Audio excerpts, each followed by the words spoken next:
Alright, I'm going to do a quick video on the auto start stop feature on my 2018 F150. This is an XL base model. It has the very basic dash, which I'll show you in just a second. There is one more setting which I did not have to do. Some of y'all might if y'all have a higher end version and it has more of a information display on it. It has something that comes up when you disable the auto start stop, and it shows up on the display all the time, and there's an extra setting that somebody with that display might have to do so that you don't have to see that readout every time you turn on your truck.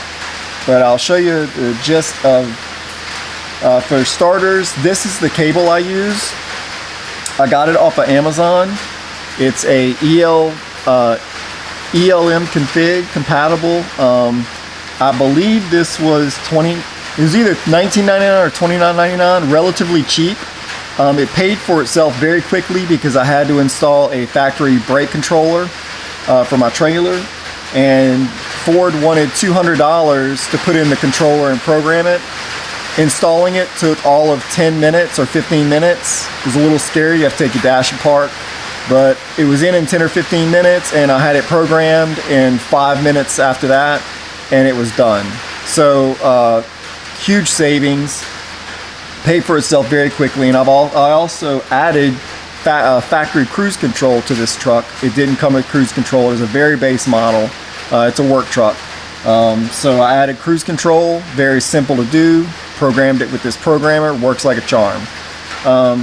So let's go ahead and get started. I'm going to get this plugged in, and before I start, the first thing I want to say is if you have any problems with getting your communication to your truck with this controller, the first thing you want to look for, because I had this issue and it was the first thing I looked for, is you want to go into your device manager and you want to look over here and see if any of the USB, there's several things that it could be. Mine is under the USB devices, and it's a COM4, and if it has a yellow triangle with the exclamation point, then you have a driver problem, and you're going to have to get the drivers for this module installed on your computer. Until you get that problem fixed, there's no point moving on to plugging it into your truck and trying to make any changes, because you're not going to be able to communicate. So get this worked out first. And it doesn't even have to be plugged into your truck to do it. As soon as you plug it into your computer, USB, it'll come up if it's having problems communicating, or the driver is bad or needs updating. You'll see that here. So that's the first step. If you're good there, the next step is to go ahead and get it plugged into your truck. Your OBD2 communication plug for your truck is going to be right underneath your dash right here. It's right here, and this is just going to plug right in. I'm going to put it on MS scan for starts, and depending on what settings you're doing, you might have to switch that to HS, but the software will let you know if that's what you need to do. Okay, so now we have the plug plugged into our truck. I'm going to go ahead and close Device Manager and my control panel. And now what I'm going to do is I'm going to go ahead and start ForScan. ForScan is a free download. You do have to pay for an extended license, but it's a free download. And I'm going to go ahead and get that started. And if you search for it, you'll find it with a Google search. It's simple, FORSCAN, forscan.org. Go ahead and get it started up. Okay, now that that's turned on, I'm going to go ahead and say OK here. And I'm going to go ahead and get my truck turned on. Alright. Now I'm going to go down here. I'm going to go right down here into the corner, and I'm going to hit connect.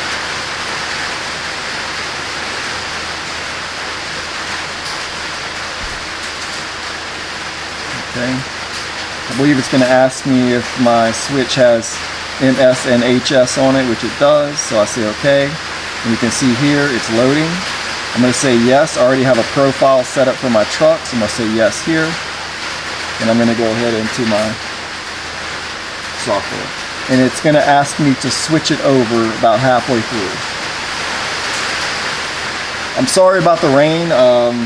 Tropical system Barry is coming through here right now. Figured it'd be a good day for me to come out here and do this. I can't really do much outside. So I'm sorry about the noise. Hopefully it's not too loud. Okay, and this is just, this is asking me to make sure that, it's asking me if I have a cable with MS and HS. Yes, I do. And it's asking me to make sure that it's set on MS, and it is. I always start with the set on MS. So I'm gonna go ahead and say okay there. And then it loads. Okay, the next thing I'm gonna do, this is the disable the auto start stop. The first thing I'm gonna do, I'm gonna come over here to this little chip icon. It's the 5th one down, and I'm gonna press it. Now what I want to do, I want to go into the BCM module. Okay, so the first thing I'm going to do is I'm going to go into this BCM module right here. I'm not going to go into the as-built module. I'm going to go into this one. So I'm just going to highlight it, and I'm going to come down to the bottom, right down here. And I'm going to click on the little play icon. And I'm going to say, it's going to ask me to go to HS on this one. So I'm going to have to reach down here. I'm going to flip the little switch on my controller to HS. I'm going to come back. I'm going to say okay. Okay, then it loads. Alright, and if you look right here, you'll see this is the auto start stop feature right here. And I hope this is focusing. And right now, you can see I have it disabled. But normally this will be enabled. And what you're going to have to do is just click on it. And you're going to come over here. And you're going to set it to disable and hit the check mark. I'm just going to close it. I've already got it disabled. So once you do that, you're going to go down here to the bottom. And you're going to click write. And you're going to write it to the truck. And after you write it to your truck, what you're going to do is, I do them one at a time. I'm going to write this module to this one setting to my truck, and then I'm going to go ahead and cycle the power, cycle the key off and then back on, and I'm going to start this process all over again. I'm going to go ahead and close this one. I'm going to hit stop down here because I didn't make any changes. And I'm going to go back to my settings, my configuration and programming. The next module I have to go into is the IPC, module configuration, right here. IPC module configuration. I'm going to highlight that. I'm going to come down here, I'm going to hit play. Now I have to be in the MS scan position, so I'm going to click my switch again. I'm going to say OK.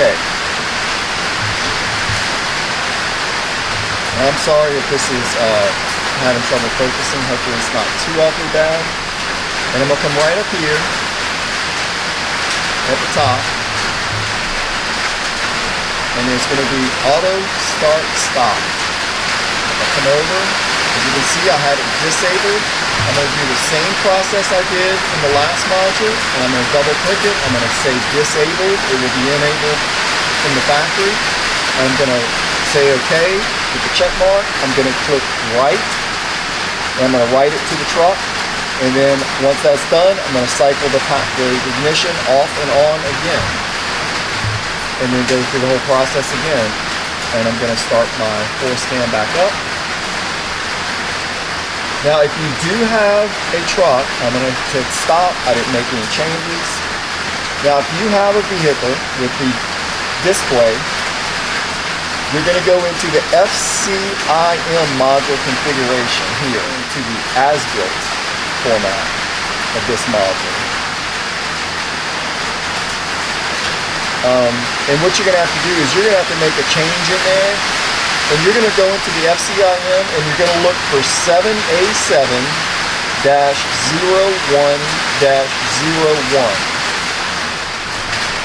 Okay, I went ahead and went into the FCIM as-built module, and as you see right here,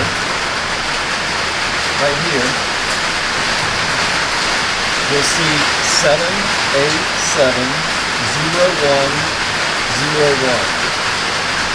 And if you look at that second group of 4, you'll see it's 0100. You're going to have to change that to 0000 and write it to your truck, and that will fix your display so you do not have to see the auto start stop turned off. I don't know, I don't have it, I can only tell you what I've read. Apparently it tells you when it's turned off. There's a icon or words or whatever it is, and that turns it off so you do not have to see that. And it completely disables and shuts that auto start off.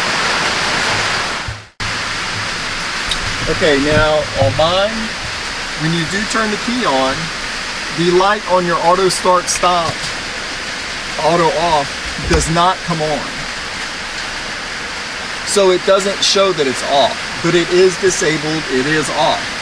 Again, I have the base model truck, so my information readout is minimal, as you can see, and I don't have any of the issues with the auto start stop showing up when it's turned off permanently through the forescan. So I have nothing down here giving me a problem. So that's it for the auto start stop. If you choose to disable that function, which I did, I do not like it. I'll never like it. I don't want it. Whatever minuscule amount of savings it gives is not worth it for me. I don't spend much time in town. I don't spend a whole lot of time at red lights, but when I do sit at a red light, I don't want my truck turning off and my air conditioner starting to blow warm air. So I don't like the feature. I don't want it. So if you're like me, this is a fix and it permanently disables it. You no longer have to reach up there and hit that button every time you start your truck. Quick note, unrelated to the auto start stop, this is the steering wheel which I replaced. It did not come with the factory cruise control in this truck. It did have, this is just for the information display to cycle through some of the options. It did not have cruise control. So what you have to do if you want to add cruise control to your truck, it is 100% possible and it is very easy. What you're going to do, if you only want the cruise control, which is all I wanted, I did not want the audio controls on this side. I have a very inexpensive radio. I didn't really see the point of it. I don't need it. I can very easily reach right here and turn my volume up. So I only wanted cruise control. So what I did is I ordered part number Foxtrot Lima 3 Zulu 3600 Bravo Alpha. That is the part number for this steering wheel. Again, FL3Z-3600-BA. This steering wheel came with the switches already on it. It's the entire steering wheel minus the airbag. And so what you have to do is, it is much better videos out there than I would have made. So you have to remove the airbag. It's not as hard as it sounds. It comes off relatively easy. There's a couple of plugs. And then there's one bolt that holds the steering wheel on. You go ahead and get it all unplugged, pull the wheel off, put this wheel on, reattach your airbags, put it back, snap it back in, and then you do your forescan changes on your computer to enable your cruise control, and you have cruise control. It works perfectly. Everything in the dash, all the readings in the dash come on, they all work, everything is good. Same with the factory, and I'm sorry if you can't see it, it's kind of dark in here. Same with the factory trailer brake controller. Again, there's people out there, there's an excellent video here on YouTube that shows the removal of all of this, and I would highly recommend you watch that one if you want to do it. You have to remove some of your dash pieces to get this in. The plug is already there from the factory. You're going to install it, you're going to make your forescan changes, you're going to turn your factory trailer brake controller setting to enabled. I believe there's 2 or 3 settings for that. And once you get that settings turned on, you now have your OEM trailer brake controller, your gain, and all your information will be on your readout, just like from the factory. Very easy. You're going to save yourself a ton of money doing it yourself. And it's a plug and play. There's really not a whole lot you can mess up as far as messing your warranty up. The only thing you could do is, if you're not careful with your dash components, you'd have to be all thumbs to do it, but you can probably damage something if you're not careful. I had no problems. I didn't break anything, and I didn't even feel like I was about to, so there was no problems there. So you're going to save yourself a lot of money doing these things yourself. And the steering wheel, I bought it off of eBay, brand new OEM, and this steering wheel was $134.99 with free but it's a very inexpensive add-on. Some of the aftermarket cruise controls, if you look at it, they're run in the neighborhood of $300, and you have to splice into all kinds of your electrical, your brakes and everything, and it's not something you want to do. It could affect your warranty. You do not want to do that on your truck. I highly recommend, if you want cruise control and don't have it, use the part number that I gave you, go on eBay, go to one of the places that sell OEM parts, get yourself the steering wheel with the factory cruise control, and make your 4-scan changes. You won't regret it. It's not expensive, and it's not hard. So that's it. Thanks for watching.